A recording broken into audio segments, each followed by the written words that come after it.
What's going on, everyone? Before we get into today's video, I want to give a special shout out to the Shogun tier on Patreon. Today's Shogun tier member is going to be Forbidden Super. Thank you very much for the extra support.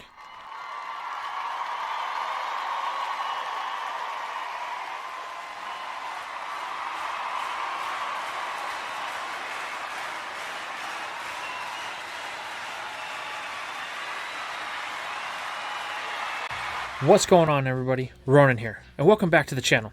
If you haven't already, hit the subscribe button and turn on notifications so that you'll never miss another upload. And don't forget to follow up with the previous parts of this series. I'll link them in the iCard above.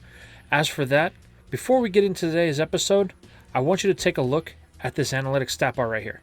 If you notice, 63.2% of you that watch my content are not subscribed. So, please make sure to hit that subscribe button and turn on notifications. But with all that being said, let's get into today's episode. What if Ash was born in Unova? Parts 7 through 9, the Remastered series. I hope you enjoy.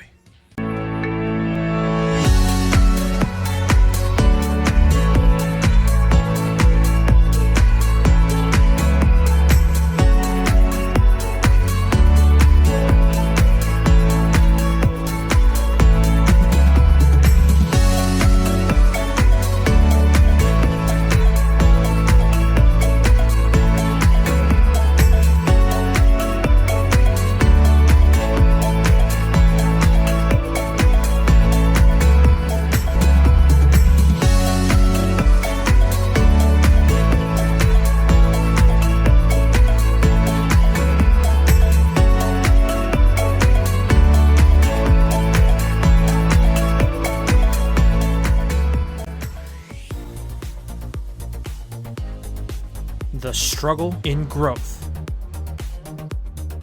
Today, we pick up with Ash as he's gearing up for his next gym battle. Hoping to claim his next badge, Ash and Iris head to the Burgh gym. On the way there, they see a bunch of police cars heading to the south side of town. In tow is Roxy and her dad. Ash and Iris give chase, trying to catch up to them. Once they finally do, they are at the gates of a huge industrial complex. Ash asks Roxy what's going on. Roxy states that this is the Burgh complex. It serves as an energy storage facility for Burgh City. It stores electricity, oil, and other natural resources to help Burgh City and Pokestar Studios. Suddenly, they hear, "Hey, you can't be here." They all look ahead to see an authority figure walking towards them. It's Officer Jenny. She tells them they have to clear the area. This is an official police investigation. Roxy's dad speaks up. "I'm sorry, Officer Jenny. I'm the gym leader here in Burgh City, and as such, I demand to know what's going on." Being the gym leader does get you some sort of pull in some serious matters, especially here in the Unova region. Pop Roxy also tells her that he would like to help. Officer Jenny asks what about the kids, and Pop Roxy says, "Don't worry, they're with me." She says fine, and begins back 3 weeks prior. There was a huge explosion in the complex. Upon investigating it, it appeared Team Plasma was using it as a secret laboratory, and they had captured and were doing experiments on the legendary Pokemon Thundurus. Ash Shock speaks up and tells everyone about what they went through with Thundurus and Team Plasma. Jenny states that they had called on Champion Elder to come investigate the situation when it happened. So far, the only real information they were able to get was the description of a perpetrator leaving the scene. Someone with green hair, a black hat, and a white shirt, and black pants. Iris thinks to herself, "No, it can't be." Officer Jenny goes on to say that they have sealed off the entire area, but someone set off an alarm that we set. Iris is concerned, so she says that we need to search the complex at once, but it is very big. Iris suggests that since they have experience with Team Plasma, they would be a big help if they can search outside of the surrounding area. Officer Jenny, being short on manpower at the moment, reluctantly agrees, and they all head inside. Once in, they all split up into teams of 2. Roxy and Iris go to the west, Ash and Roxy's dad head south, while Jenny's officers set up a perimeter and head inside to see what set off the alarm. Inside, a familiar shadowy figure is gathering data from the computers in the facility and is almost complete. One of Jenny's officers spots him in the dark and yells, "Stop!"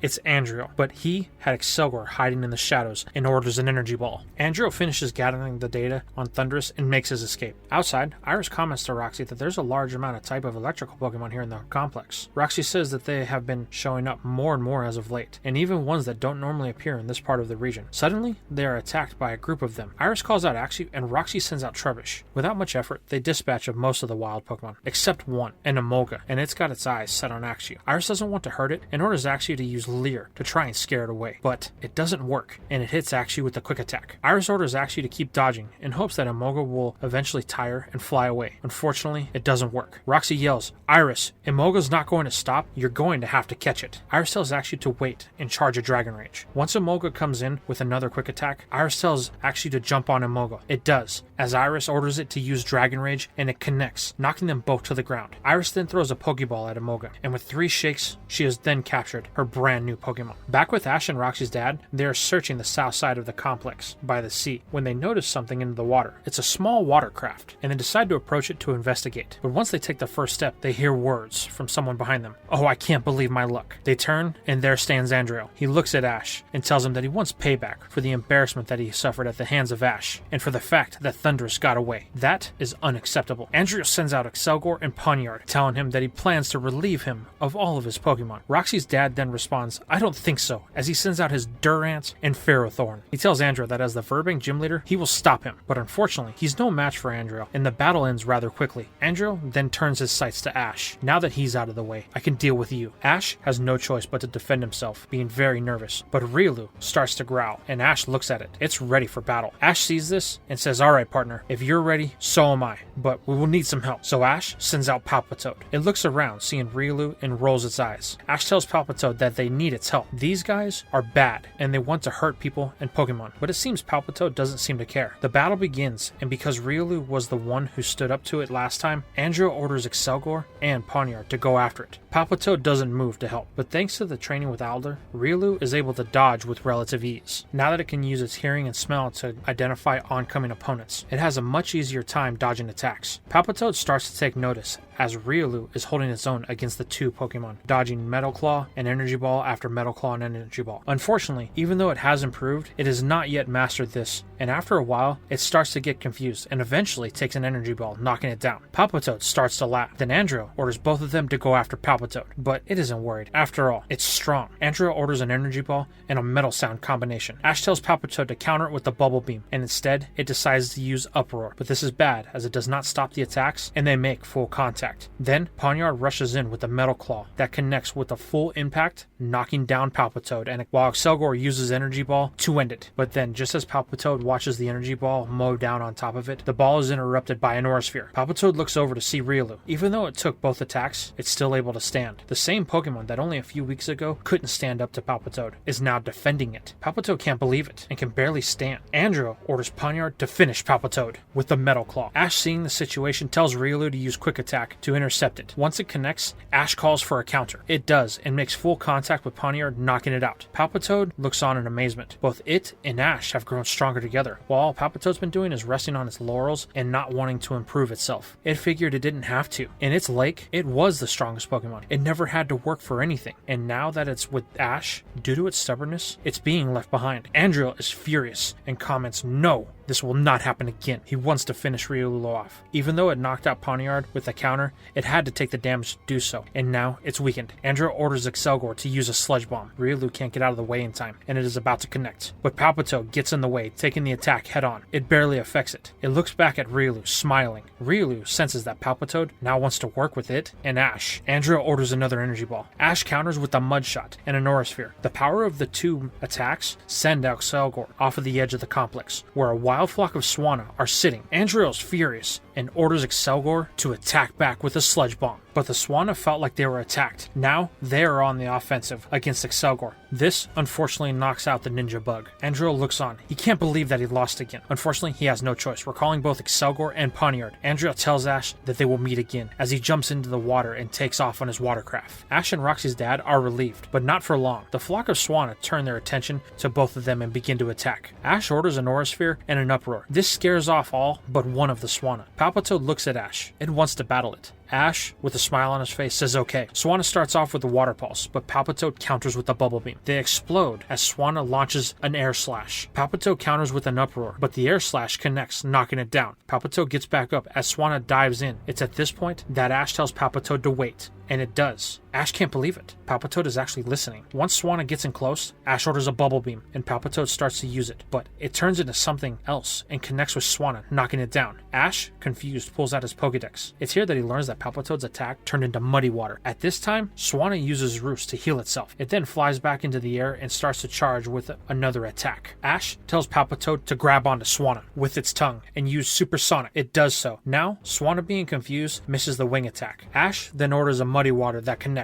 Roxy's dad tells Ash that he better catch it or it will keep attacking. Ash throws a Pokeball, and 3 shakes later, Swanna is his. Everyone heard all of the commotion and comes to check it out. Ash explains that it was Andrew, but he got away. Officer Jenny then tells them that they will have to file a full report. Then they can go. They all do so and head out, as now it is late. Ash tells Roxy that he will be by the gym first thing in the morning. She says she can't wait, and the two part ways. Later at the Pokemon Center, Ash and Iris show each other their new Pokemon. Now that everyone is calm, the new Pokemon seem to get along with everyone else. Ash comments, "It sucks that Iris will be heading on her own once they get to Castelia City, since all of their Pokemon get along so well. They will miss each other." Iris says yeah, as they watch the Pokemon play. The next day, they arrive at the gym. Ash and Iris are both stumped, as the gym looks like a club for rock and roll music. Roxy comes out and greets the two. They ask about the gym, and Roxy explains that her dad used to be a big-time heavy metal singer, and she wants to be the greatest punk rock singer. They say, "Oh?" Roxy then asks Ash if he's ready for their match. He says yes, so the group head inside. Once they reach the battlefield, the two head to their opposite ends. Roxy decides to lead with her Trubbish. Ash, with his newfound trust, sends out Palpitoad. Roxy says she will start the battle and orders a Toxic Spikes. Ash is confused. It didn't do any damage, so he orders a Supersonic. Roxy has Trubbish dodge and to use Stockpile. Ash is getting a little bit upset. She's not doing anything, and she won't attack. Ash doesn't want Trubbish to get away, so he orders Palpitoad to use Muddy Water, which is too big of a move for Trubbish to dodge, and it connects. But Trubbish just stands up. Iris yells, "Ash! Stockpile will increase Trubbish's defense." Ash thinks, great.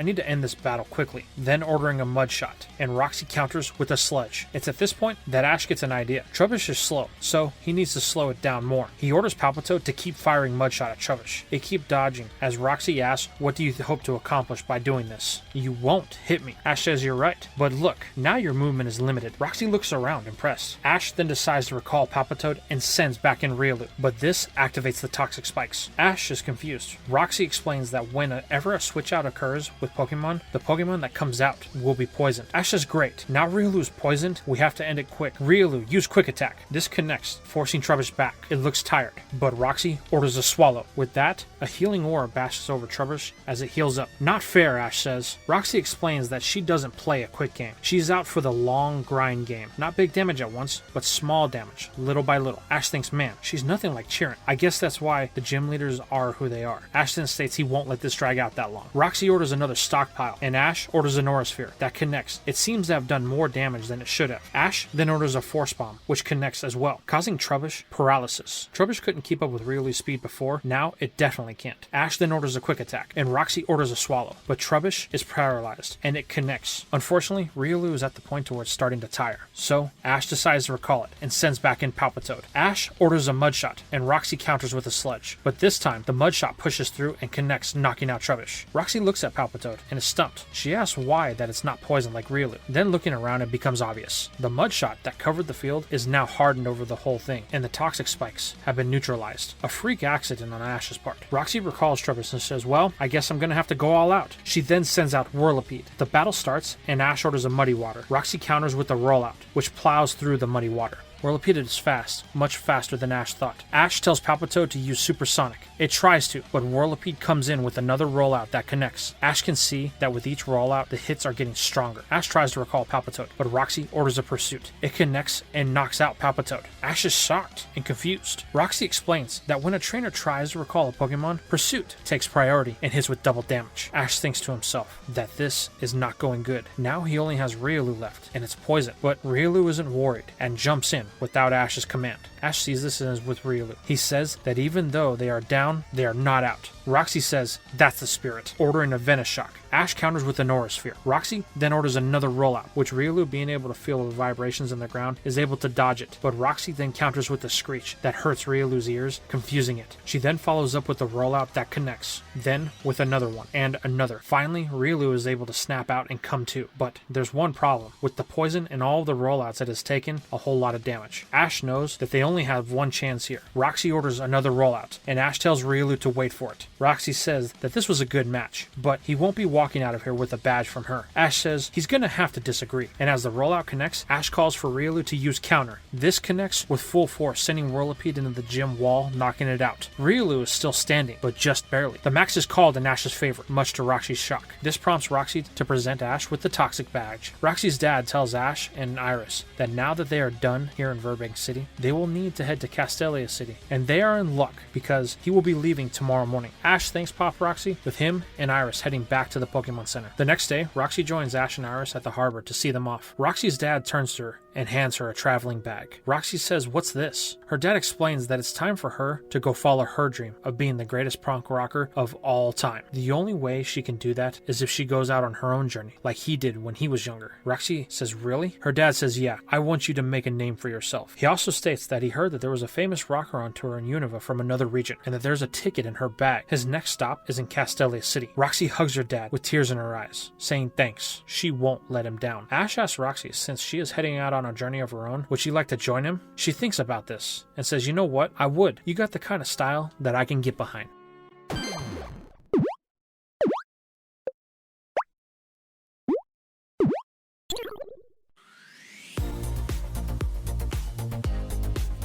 Connections to the past.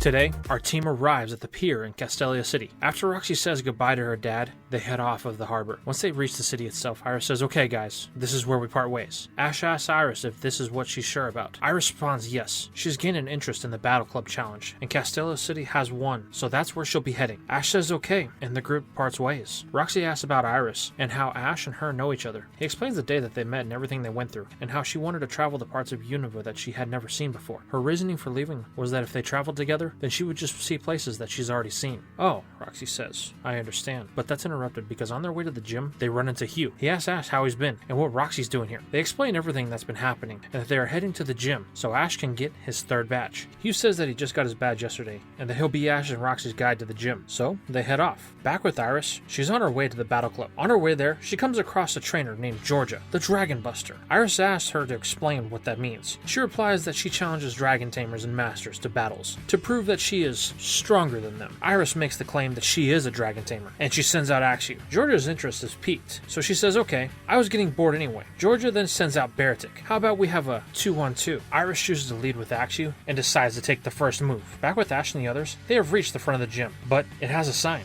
Closed for the day. Ash is disappointed. Hugh then has an idea. He says, why don't they have a battle? Ash likes this idea. This would be their first battle. So he agrees. Hugh suggests a 2-on-2, and they decide to get started right there in front of the gym. Hugh sends out his Simipour, and Ash says, wow, pulling out his Pokédex to get a little bit of info on it. So, a water type, Ash says. Okay then, I'll use the same, as he sends out Palpitoad. Over with Iris and Georgia, Baratic made quick work of Axew. Georgia is upset, saying that she's had harder challenges from newborns, not really knowing that's basically what Axew is. Iris picks up Axew with its feelings hurt and sets it to the side. Iris says, don't worry, you'll get the challenge you want, as she sends in Snivy. This upsets Georgia even more. She says, how can Iris claim to be a dragon tamer and not send out another dragon type Pokemon? Iris responds, I'm sorry, but Axew's the only dragon type I have with me at the moment. Georgia can't stand for this disrespect. She recalls Baratic and tells Iris that she refuses to battle someone who claims to be a dragon tamer but only has one dragon Pokemon. She then walks off. Iris recalls Snivy and then turns to recall Axew. Iris starts searching the city frantically, but to no avail. Back with Ash and Hugh, Palpitoad was able to make quick work of Simipour without much trouble. He was impressed, so he decides to send out his Tranquil. Just as they start the next battle, Ash hears Iris calling for Axew. He turns, and Iris comes running up. Roxy asks what's wrong. Iris explains what's going on, and that she can't find Axew. Ash tells Hugh that their battle is gonna have to wait. This is more important. They start to make a plan to search the city by grids. Roxy, realizing that this will take too long, suggests that they use Riolu. Ash asks how. Roxy states that Riolu is supposed to be a a super sensitive Pokemon to Aura. Maybe it can track down Axuzor. Ash says it's worth a try, so he turns to Riolu and gives the command. Riolu starts to focus, pinpointing on signals of Aura throughout the city. After what seems to be like an eternity, Riolu stands up and runs off. Everyone gives chase. They were all on the west side of the city at the start of this, and after much running, they all ended up on the southeast side. Back at the harbor, Riolu proceeds onto the pier, and they come across an entrance into the Castelia sewers. Riolu points inside. Hugh says that place is big. They will have to split up. Roxy and Iris, Ash and Hugh. So they all head in. After a while, Roxy and Iris come across some lights that look to have been recently installed, so they decide to follow them. Meanwhile, Ash and Hugh have found the same thing, but it's leading into a hole into the sewer wall that has been broken through into some sort of ruins. They decide to head in. Once inside, they see someone in a green suit battling. He looks to be battling Team Plasma members. Hugh says to Ash that that's Castelia City's gym leader, Burgh. We have to go help him. They run up to him, and Ash asks what they can do. Burgh replies they need to stop the members of Team Plasma ahead. Go. He will catch up. So, Ash and Hugh proceed on ahead. Back with Iris and Roxy, they have stumbled upon what looks like a base of operations. Then, all of a sudden, Iris hears a cry from inside. It's Axu, she yells, as she runs. Roxy follows her, and what they see shocks them. Team Plasma grunts, with a bunch of wild Pokemon in cages. Among them is Axu. Iris and Roxy demand they release all of these Pokemon. Of course, the grunts just laugh at them and claim they will be liberating their Pokemon as well. Iris and Roxy have no choice. They will have to battle to free the Pokemon. Back with Ash and Hugh, they have moved deeper into the cave and come across more grunts, but they still need to go deeper into the ruins. Hugh tells Ash to go ahead. These 5 grunts are going to tell him where Portloin is. Ash and Riolu nod, moving deeper into the main room of the complex. It is here they come across someone they've seen before, and some grunts gathering Roggenrola. As one of the grunts goes after another Rockenrola, Ash orders Riolu to use Force Palm on his Watchhog, knocking it out, saving Roggenrola. Ash yells, "You won't get away this time, Andrio." The person responds, "You have me confused with someone else. I am referred to as Eclipse, Stalker of the Shadow Triad, and you will not interfere with our work. If you leave now, I will let you keep your Pokemon." Ash says it's not going to happen. Eclipse orders the grunts to load the Pokemon that they have captured. They are compromised, and they need to leave back to the base. The grunt tries to grab the last Roggenrola, but Riolu won't let it have it, and they both run behind Ash. Ash tells Roggenrola don't worry, he won't let them take it. The rest of the grunts grab their camera equipment and the Pokemon they captured and take off. Eclipse isn't leaving. He plans to put Ash in his place. Eclipse sends out Poniard, and Ash decides to send out Swanna, and he orders a wing attack. Eclipse counters with an iron defense. The wing attack bounces off, causing little to no damage. Eclipse orders a Metal Claw, and Ash tells Swanna to fly up, but the Metal Claw connects and Swanna falls to the ground. Eclipse then orders a Brick Break that connects as well. Ash tries to recover with Roost, but Poniard uses Night Slash, and it hit with a critical hit, knocking out Swanna. Ash recalls it and sends in Riolu. Ash orders Riolu to use a quick attack. Eclipse counters with an iron defense, but this was just a distraction as Riolu gets in close and follows up with an Aura Sphere, knocking Poniard out. Eclipse is impressed. Not many could accomplish that, but he plans to end it with his next Pokemon as he sends out a Scavalier. Ash tells him that he needs to stop now. Eclipse responds, "We can't. There is important research going on here, so you will have to disappear for us to continue." Ash orders Riolu to use Quick Attack, while Eclipse counters with a Quick Guard. Ash doesn't know why, but it didn't connect, but thinks it was a mistake and orders a Force Palm. Eclipse counters with the Poison Jab, then follows up with an X-Scissor. It connects, knocking Riolu to the ground. Escavalier then tries to follow up with the Poison Jab, but Riolu counters it with an Aura Sphere, knocking back Escavalier. Eclipse is impressed by Ash and his Riolu's tenacity, but he plans to end it. Riolu tries another Quick Attack, but it again misses with another Quick Guard. This allows Escavalier to land with the faked Poison Jab on Riolu. Ash tells Riolu to come back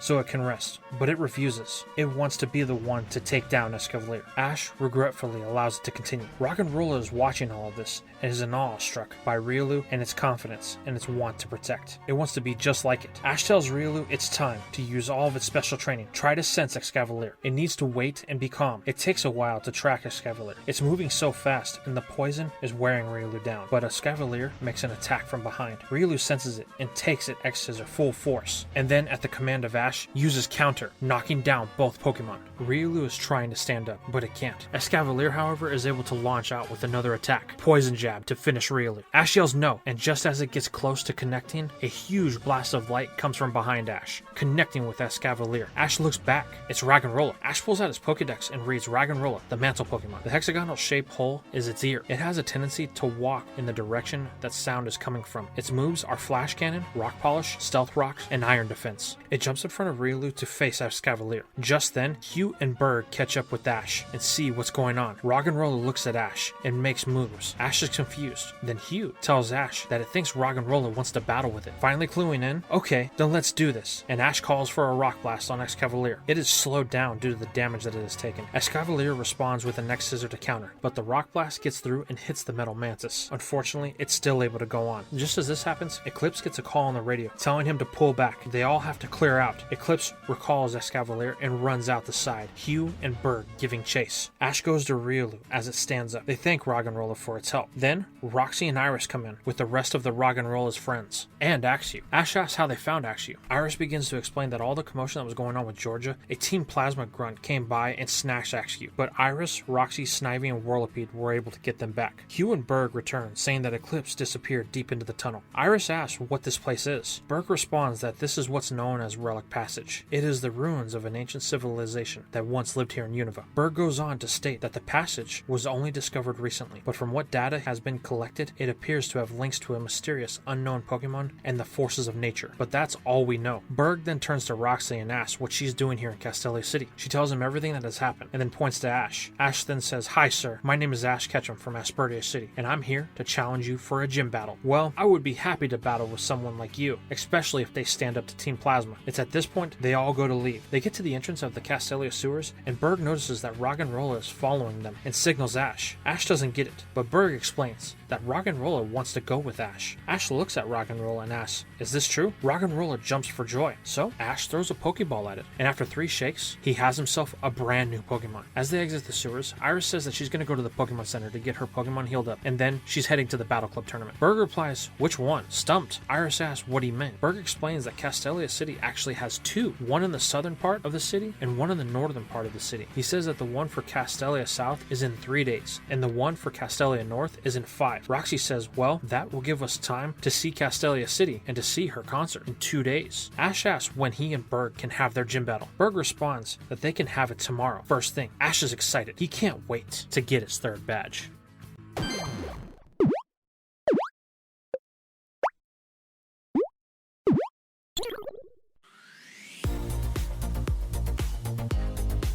Competition at its weakest. Today, we pick up with Ash and friends as they head to the Castelia gym. Ash is super excited he finally gets to battle for his 3rd badge. As they arrive inside the gym, Ash looks around, stunned at what they see. Hugh explains that Burgh is a bit of the artist type and is very eccentric. Then Burgh suddenly appears from a cocoon to welcome them to the gym and asks if Ash is ready for their battle. Ash says, "Oh yeah," in excitement. Burgh says, "Great, follow me." He leads them into the gym, and Ash asks what this is. Burgh explains that he is an artist, and this is his grand hall, an area filled with bug-related things. I filled it with art that I think is beautiful, and no other Pokemon can create art as beautiful as the bug-type Pokemon. Burgh leads them to a rainbow-colored room filled with webbing. Burgh presents the battlefield. I believe the battle should be done in a place of beauty. This is not only a battlefield, but it is also my art studio as well. He tells Ash to take his spot. They will be having a 3-on-3. Ash is fully on board with this, accepting the terms, and they ready themselves. As Burgh sends out his first Pokemon, Carablast. Ash uses his Pokedex to get it some info on it. Ash then decides that he has the perfect counter for this bug type, so he sends out Swanna. Ash starts the battle, telling Swanna to take flight and to use Water Pulse. Carablast doesn't budge as Swanna moves higher, charging the Water Pulse. Unfortunately, neither Ash and Swanna are paying attention, and as it rises up, it gets stuck in the webs that adorn the roof. Ash doesn't understand. Burgh explains that this battlefield is special. It's almost alive.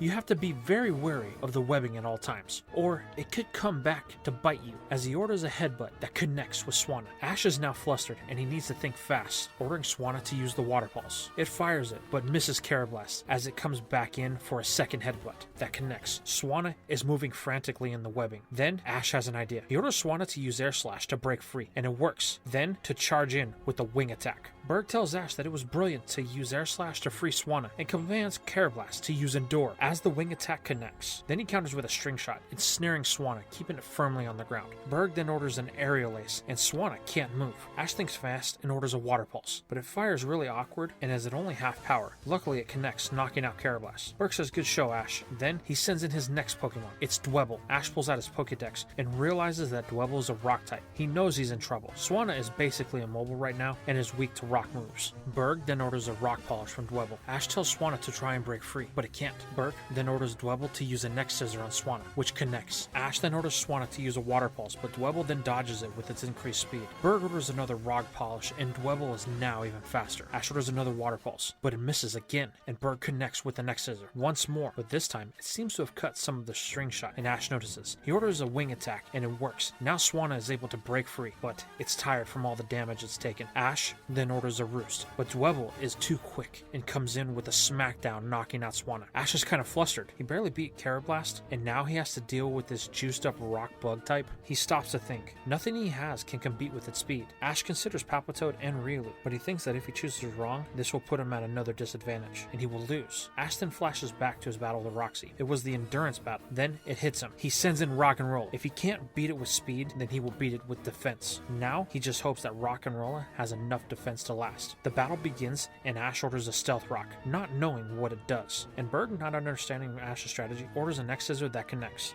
but with little damage. Ash, thinking that the Stealth Rocks failed, orders an Iron Defense. Burgh knows where this is going and orders a Feint Attack. There's little damage done, but it does knock Rock and Rolla back into some webbing from the battle with Swanna to slow it down just a little bit more. Ash is unfazed and orders another Iron Defense. Burgh wants to end this, and now he orders multiple X scissors that connects. Ash is just waiting. Burgh knows he needs to deal with some real damage, so he orders Dwebble to get in close with a smackdown, but just as it closes in, Ash orders a Flash Cannon, which connects, but not enough to knock Dwebble out. Ash is beginning to get worried. This is where Burgh orders Dwebble to use Feint Attack. Ash then counters with a Rock Blast that connects twice, knocking out Dwebble. Burgh says that was a battle well fought. Unfortunately, Ash is not going to like what happens next, as Burgh sends out Leavanny. It's at this point that Stealth Rocks activates, hitting Leavanny. Ash replies, wait, I didn't call for an attack. Roxy replies, Ash, that's Stealth Rocks. It's like Trebuch's Toxic Spikes. It does damage when Pokemon enter battle. Burgh comments, Ash, how did you not know about that? Either you're extremely gifted or extremely lucky. Iris, secretly in the crowd, rolling her eyes, as she knows which one it is. Rock and Rolla still can't move,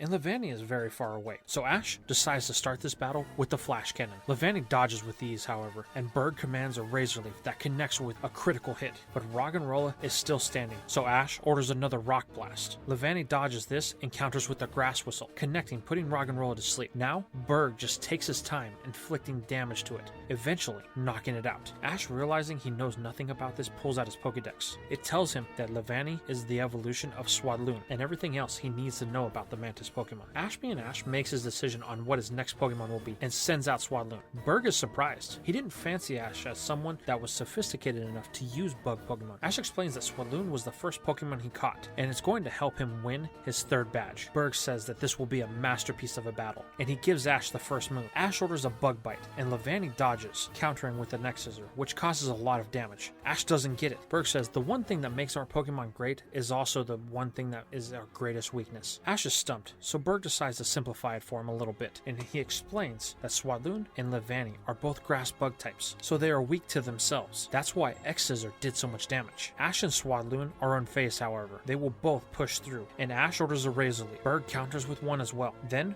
Burgh pulls out all the stops, calling for an Aerial Ace for full damage. Swadloon is hanging on by a thread. Burgh replies that he had hoped for a better performance, but it's time to end this, and orders an X-Scissor. Ash counters with the Protect. Burgh is impressed. Ash yelling, it's not over yet, and Swadloon starts to glow. It's evolving. Now Ash has Leavanny, and Ash uses the Pokedex to learn that it has a new move, X-Scissor, but Leavanny is still glowing. Not an evolution-like glow, but more of a greenish glow. Ash doesn't understand why. Burgh replies, magnificent. Not only has it evolved, but it has tapped into its Swarm ability. Now all of Leavanny's bug-type moves will be more powerful, but Leavanny is very tired, and Ash can see this. Ash knows he has to end this now, so Ash orders a Razor Leaf, and Bug responds with an Aerial Ace. Ash counters with the Protect, staving off the damage, then orders a Grass Whistle that connects. Burgh's Leavanny falls into a deep sleep, and Ash knows that this is his chance. He then orders an X-Scissor that connects with full force, knocking out Burgh's Leavanny, but the strain of the battle causes Ash's Leavanny to collapse as well, making the match a draw. Ash is super disappointed, but Burgh walks over to Ash and presents him with the Insect Badge. Ash responds responds, "But I didn't win." Burgh replies that even though the Pokemon fainted, it was after Burgh's had already fell. Even though the only factors was a second, Ash still won. And besides, the way Ash's Levania responded to him and evolved, plus tapped into its Swarm ability, all in one go, was a true art masterpiece. "You've earned this, Ash." Ash takes the badge and thanks Burgh. They leave and head back to the Pokemon Center. Later on that night, at the Pokemon Center, they see a report on TV, an interview with the Galarian rocker Pierce. He is on tour in the Unova region, starting in Castelia City. Roxy remarks that that's the person she's going to see in the morning. The ticket her dad gave her is also a backstage pass. She hopes that she can meet him. Iris asks who he is. Roxy tells her that he's a rocker from the Galar region, and from what she's heard, a gym leader too. Ash wants to meet him and see if he has any rare Pokemon, but Roxy only has one ticket, and Ash is already entered into the Southern Battle Club tournament with Iris tomorrow, at the same time as the concert. He says, "Oh well, maybe next time." So, the next day, Hugh heads off, saying that he's going to Nimbasa City, where the next gym is. Roxy sets off to the concert, and Ash and Iris head to the Battle Club. On the way to the Battle Club, Ash asks Iris if she would reconsider staying with them on their journey. Although they make a great team, Iris is still convinced that her leaving is for the best of the growth of her Pokemon and her as a trainer. Ash sighs with the okay as they arrive at the Battle Club. Back with Roxy, the concert is going very well. She loved the music from Pierce and dreams of being on stage in his place. The concert ends and she heads backstage for her meet and greet with Pierce, but on the way there, she notices something she decides to check out, separating her from the rest of the group. As she approaches the area, she notices a familiar figure in the shadows. Back at the Southern Battle Club, Ash and Iris have made it to the finals. Iris tells Ash she's impressed that he has made it this far, but she will win. Ash says we'll see about that. The Tactic Battle Club are double battles, so they've had to be very strategic when battling and outsmarting their opponents, leading them both to the finals. Ash sends out Riolu and Roggenrola, and this is met with Iris sending out Snivy and Imoga. Ash figured that both Riolu and Roggenrola fought side by side, they would work together in this situation. Iris decides to start the battle with a Leech Seed on Riolu, but it dodges, and then is met with a quick attack from Imoga. Iris figures that since Riolu is the fastest, she needs to take it out first. Ash was caught off guard and didn't have Roggenrola respond. Once he gets his rhythm back, he orders Roggenrola to use a Flash Cannon on Snivy, but it is countered with a Thunder Shock from Imoga. Then it is hit with a Leaf Tornado from Snivy. Ash can't keep up with their combo attacks. He orders Riolu and Roggenrola to regroup in the center of the battlefield, while Snivy uses Growth and Imoga uses Double Team. Ash decides that he must mount a defense, so he orders Riolu to stand behind Roggenrola and wait for his orders. He then commands Roggenrola to use Iron Defense. Iris orders Snivy to use a Leaf Tornado, and for Imoga to follow up with a Quick Attack. The Leaf Tornado makes contact with Roggenrola. It just barely hangs on, and then Imoga comes in with a Quick Attack, but Riolu jumps in front of it using Counter, knocking out Imoga. Riolu then stands back up, but Roggenrola is very tired, and Iris can see it. She then orders Snivy to target Roggenrola with the Vine Whip. Riolu counters with a Norasphere that connects with Snivy, knocking it back. Ash feels like this is his chance, and he orders Riolu to use a Norasphere, and Roggenrola to use a Flash Cannon. Both attacks combine into one. Iris counters with a Leaf Tornado. It's barely holding back the combination attack, but it's pushing forward. Iris yells for Snivy not to give up. It hears the cry of its trainer and starts to glow. Now Iris is in possession of a Servine, and the Leaf Tornado grows and pushes back the attack that connects with the two Pokemon, damaging Riolu and knocking out Roggenrola. Back with Roxy, she looks at the figure. It's Eclipse. He appears to be looking for something. Then Roxy hears a song off in the distance. Eclipse immediately gives chase to this noise, with Roxy following. When they stop, they both see the outline of a Pokemon in the dark. Roxy hears Eclipse say, "Target acquired." Without hesitation, Roxy jumps out and confronts Eclipse. "I won't let you take that Pokemon," she yells. This startles the Pokemon, and it disappears. Eclipse, frustrated with Roxy, sends out Escavalier to attack her. He orders an X-Scissor that almost connects with Roxy, but out of nowhere, it is intercepted by a Shadow Ball. Roxy turns, and there is a Scrafty, and behind it stands Pierce. Being outnumbered, Eclipse disappears into the darkness, leaving Roxy to deal with Pierce. He asks Roxy what she's doing back here. She tries to explain about Team Plasma and the Pokemon that she had solved, and how she was trying to stop them. Pierce doesn't believe her and says that he doesn't appreciate her sneaking backstage and then lying about it. Roxy tries to defend herself by pulling out her backstage pass, but when she tries to look for it, she can't find it. Pierce is now furious with her and orders security to throw her out of the concert. Back with Ash and Iris, the battle has gotten intense. Both Pokemon are at their limits. Servine has learned a new move since evolving, called Energy Ball. Iris knows that this next attack will end it, so she orders an Energy Ball. Ash orders Riolu to counter with an Norasphere. The moves connect, but Riolu is having trouble maintaining the struggle between the two balls of energy. It starts to slip. Suddenly, Riolu glows an aura, starting to push back the attack, but the strain is too much and its body gives way, losing control. The Energy Ball connects with it, knocking it out. Iris has now earned her second battle pendant, the white tactic symbol. Later, back at the Pokemon Center, they all meet up. Irish asks Ash what happened with Riolu. Ash says he didn't know. That's the second time that's happened, and it's something he's growing concerned about. Ash then turns to Roxy and asks her about the concert. She explains everything that happened and how she was thrown out of the concert because Pierce didn't believe her. Ash tells her about the similar event that took place when they were outside of Pokestar Studios. Roxy wonders if they may be related. Ash says that even though she's down, she should still come with them to the Battle Club tomorrow. She gives it some thought and she agrees. So the next day, they head to the Northern Battle Club. After some intense battles, it ends up being Ash and Roxy in the finals. Iris ended up facing Roxy in the semifinals, but was overconfident, and Roxy took advantage of it. Roxy decides to send out Trubbish and Whirlipede in this match, but they are both tired because Roxy only has the two of them. The battle they had with Iris took everything out of them. Ash sends out Swanna and Palpitoad. These two, unfortunately for Roxy and her team, are fresh, and Ash begins the battle with the Bubble Beam and a Water Pulse on Whirlipede. It dodges the Bubble Beam, but takes the Water Pulse. Roxy counters with the Venoshock as Ash responds with an Air Slash, which pushes through and connects, knocking out Whirlipede. Roxy then tries to play the defense game, ordering Trubbish to use Stockpile, but Ash orders a Mud Shot and a Water Pulse that is too strong for Trubbish, knocking it out in one hit. Ash has actually finally done it. He's won an actual Battle Club tournament and earned himself the Black Tactics pendant, but did he really earn it? If Roxy had more Pokemon to rely on, would he have won so easily, or was it because he was that much better than her?